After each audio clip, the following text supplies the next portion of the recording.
నాయుడు గారు పవన్ కళ్యాణ్ గారు ఇద్దరూ కలిసేటువంటి అవకాశం ఉందా రేపు? అదొకటి. రెండోది, ఇప్పుడే ఇద్దరు ఢిల్లీ కూడా చేరుకున్నట్లున్నారు. శివరాజ్ సింగ్ చౌహాన్ గారి కుమారుడి వివాహ వేడుకల్లో పాల్గొనేందుకు కూడా వచ్చినట్లున్నారు కదా.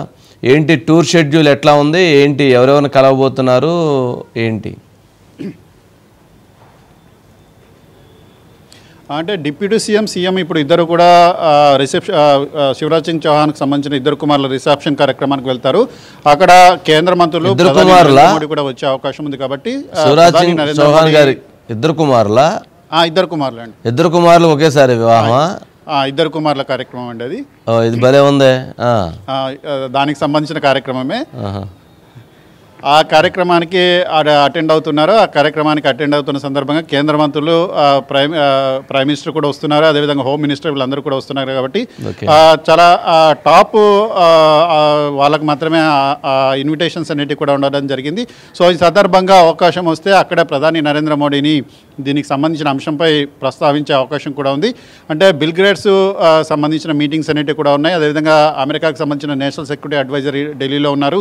రేపు క్యాబినెట్ మీటింగ్ ఉంది, పార్లమెంటు సమావేశాలు కూడా ఉన్నాయి. కాబట్టి సమయాన్ని బట్టి అంటే దాదాపు ఉదయం నుంచి దాదాపు 12 గంటల వరకు కూడా ముఖ్యమంత్రికి సంబంధించిన షెడ్యూల్ని రిజర్వ్ చేయడం జరిగింది. ఒకవేళ ప్రధాని కనుక సమయాన్ని బట్టి కనుక అపాయింట్మెంట్ ఇస్తే ముఖ్యమంత్రి ఒకరు కలిసే అవకాశం ఉంది.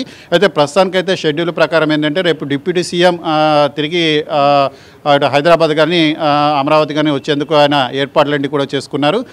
కేవలం సీఎం ఒక్కరికి సంబంధించిన కార్యక్రమం అనేది ఉంది. రేపు మధ్యాహ్నం 1 గంటకు బిల్ గేట్స్కి సంబంధించిన ఫౌండేషన్ తోటి ఆంధ్రప్రదేశ్కి సంబంధించిన ముఖ్యమంత్రి ఇతర అధికారుల సమావేశం అనేది కూడా ఉంటుంది. ముఖ్యంగా విద్య, వైద్యము, ఆరోగ్యంతో పాటుగా వ్యవసాయ రంగాల్లో బిల్ గేట్స్ గేట్స్ ఫౌండేషన్ ఏదైతే ఉందో అది ఆంధ్రప్రదేశ్లో పెట్టుబడులు పెట్టేందుకు ఆసక్తిగా ఉంది. ఎందుకంటే ఆంధ్రప్రదేశ్ ముఖ్యమంత్రి, ఉమ్మడి ఆంధ్రప్రదేశ్ ముఖ్యమంత్రిగా చంద్రబాబు నాయుడు గారు గతంలో చేసిన కార్యక్రమాలు బిల్ గేట్స్ చాలా సందర్భాల్లో మెచ్చుకోవడం జరిగింది. ఆ సందర్భంగా కొన్ని ఫండ్స్ అనేవి కూడా ఇవ్వడం జరిగింది.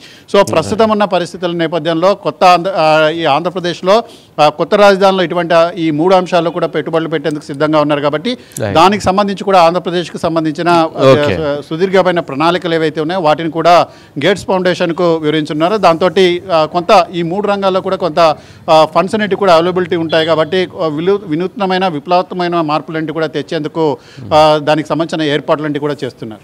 Right Shirish, right, thank you.